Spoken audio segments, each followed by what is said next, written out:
नमस्ते प्यारे बच्चों, कैसे हो। आशा है कि आप स्वस्थ होंगे, सुरक्षित होंगे और अपना अध्ययन का कार्य कर रहे होंगे। आइए आज हम पढ़ते हैं क्रिया। क्रिया जैसा कि शब्द है कार्य करना, क्रिया को इंग्लिश में वर्ब कहा जाता है। क्रिया की परिभाषा जिस शब्द से कार्य के व्यापार का बोध हो, अर्थात जिस शब्द से किसी कार्य के या किसी काम के करने का, उसकी क्रिया का बोध होता है, उसे हम क्रिया कहते हैं। दोबारा से एक बार सुन लें। जिस शब्द से किसी कार्य का करना या किसी कार्य का होना तथा किसी प्रकार की क्रिया का बोध होता है, उसे हम क्रिया कहते हैं। उदाहरण देखिए, राम जाता है। राम संज्ञा है, जाता है क्रिया। सीता पुस्तक पढ़ती है। सीता संज्ञा, पुस्तक कर, पढ़ती है क्रिया। अब सीता क्या कर रही है? पुस्तक पढ़ती है, अर्थात पढ़ती है और जाता है, ये कैसे शब्द हैं? क्रियात्मक शब्द हैं, अर्थात इन शब्दों के माध्यम से हम जाता है और पढ़ती को हम क्रिया के रूप में लेते हैं। अब देखिए, इसमें राम जाता है, राम कहाँ जाता है ये मालूम नहीं है, तो इस क्रिया का प्रभाव सीधा कर्ता पर पड़ता है। सीता पुस्तक पढ़ती है, यहाँ पर सीता का कर्म दिया गया है, तो क्रिया का प्रभाव किस पर पड़ रहा है? कर्म पर पड़ता है। इसको भी हम इसके भेद के रूप में भी लेंगे, सकर्मक और अकर्मक क्रिया के रूप में भी। पहले थोड़ा सा हम क्रिया के संबंध में जान लें। क्रिया में जो पढ़ना है, उससे पहले जो पढ़ है वो मूल धातु कहलाता है, और उसमें ना प्रत्यय लगाकर यानी कि शब्दांश लगाकर, इसको हम यौगिक शब्द भी कहते हैं, पढ़ से पढ़ना हो जाता है। और प्रथम प्रेरणार्थक के रूप में पढ़ना और फिर पढ़ाना, द्वितीय प्रेरणार्थक के रूप में पढ़वाना शब्द आता है। उसी प्रकार से चल मूल धातु है, चलना क्रिया यौगिक शब्द है। प्रथम प्रेरणार्थक के रूप में चलाना और द्वितीय प्रेरणार्थक के रूप में चलवाना होता है। क्रिया एक विकारी शब्द है जो लिंग, वचन तथा काल के अनुसार क्रिया के रूप में परिवर्तन आ जाता है। जिस प्रकार से राम जाता है, सीता जाती है, जाता और जाति में किस प्रकार से परिवर्तन आ गया लिंग के अनुसार, इस प्रकार से ये कैसा है? क्रिया विकारी शब्द है। वैसे ही वचन मैं खाती हूँ, हम खाते हैं, काल में भी वर्तमान और भविष्य काल की हम बात करते हैं, तो क्रिया शब्द में परिवर्तन आ जाता है। अब देखिए क्रिया के भेद। कर्म तथा रचना के आधार पर क्रिया के भेद किए जाते हैं। पहला देखिए, कर्म के आधार पर पहला है अकर्मक क्रिया। इसकी परिभाषा है जिस क्रिया का फल कर्ता पर पड़े तथा कर्म का इसमें अभाव होता है। उदाहरण के देखिए, माँ बनाती है।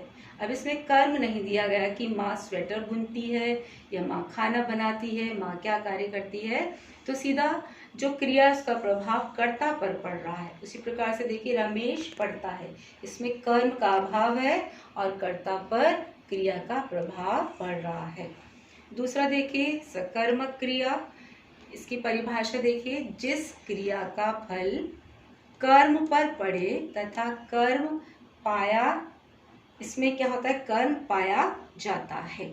जिस प्रकार से अकर्मक में कर्म नहीं था और सकर्मक में स से क्या? सहित, कर्म के सहित जिसमें कर्म पाया जाता है, वह सकर्मक क्रिया कहलाती है। उदाहरण देखिए, माँ भोजन बनाती है। अकर्मक में देखिए माँ बनाती है, सकर्मक में देखिए माँ भोजन बनाती है। उसी तरह से अकर्मक में रमेश पढ़ता है और सकर्मक में कर्म के रूप में पुस्तक दी हुई है, रमेश पुस्तक पढ़ता है। चलिए आगे देखिए, सकर्मक क्रिया के भेद हैं। इसमें कर्म के आधार पर भेद किए गए हैं। एक कर्मक, जहाँ पर एक कर्म हो, वह आम खाता है। एक ही कर्म और एक ही कर्ता दिखाई दे रहा है, वह आम खाता है। उसी प्रकार से द्विकर्मक है, दो कर्म होते हैं, जिसमें जो पहला कर्म है वह प्राणीवाचक होता है और जो दूसरा कर्म होता है वह निर्जीव होता है। देखिए उदाहरण से स्पष्ट हो जाएगा। माँ करता है, माँ उसे आम खिलाती है। माँ करता है, उसे प्राणीवाचक है, आम निर्जीव है। तो देखिए माँ उसे आम खिलाती है, अर्थात ये कैसा होगा, द्विकर्मक क्रिया।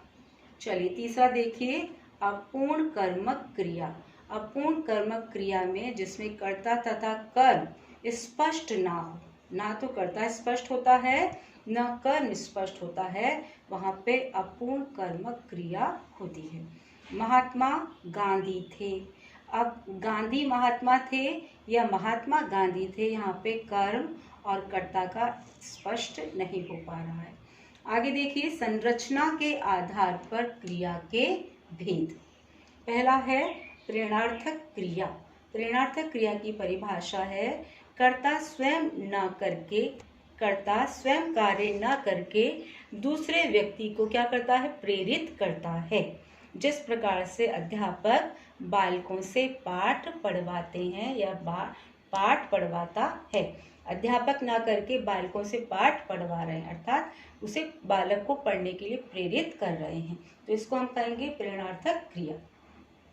दूसरा देखिए, संयुक्त क्रिया। संयुक्त क्रिया की परिभाषा है, दो या दो से अधिक धातुओं से बनने वाली क्रिया। चल देना, चल भी और देना भी दोनों धातु हैं और दोनों शब्दों से क्रिया स्पष्ट हो रही है, इसीलिए हम इसे कहते हैं संयुक्त क्रिया। अगला देखिए, रो पढ़ना, हंस देना, झुक जाना, यह सभी शब्द जो है संयुक्त क्रिया के रूप में इसका प्रयोग किया जाता है। तीसरा देखिए, नाम धातु क्रिया। नाम धातु क्रिया की परिभाषा, संज्ञा सर्वनाम विशेषण से बनने वाली क्रिया। संज्ञा सर्वनाम विशेषण से बनने वाली जो क्रिया है वह नाम धातु क्रिया कहलाती है। हाथ से हथियाना, बात से बतियाना, लात से लतियाना, ऐसे अनेक उदाहरण देखे जा सकते हैं। अगला देखिए, कृदंत क्रिया। कृत प्रत्ययों के संयोग से बनने वाली जो क्रिया है उसे हम कृदंत क्रिया कहते हैं। चलता, दौड़ता, भागता, हंसता, इस प्रकार से हम क्रिया को पढ़ सकते हैं। इसका गहन अध्ययन भी किया जा सकता है, लेकिन अभी हमारे पास समय का अभाव है, वीडियो बहुत लंबा हो जाएगा, आप देख नहीं पाएंगे, इसीलिए इतना ही काफ़ी है। और गहन अध्ययन के लिए हम विभिन्न पुस्तकों का सहारा भी ले सकते हैं, और आपके मन में कोई प्रश्न हो तो आप अवश्य ही पूछें। धन्यवाद, नमस्कार।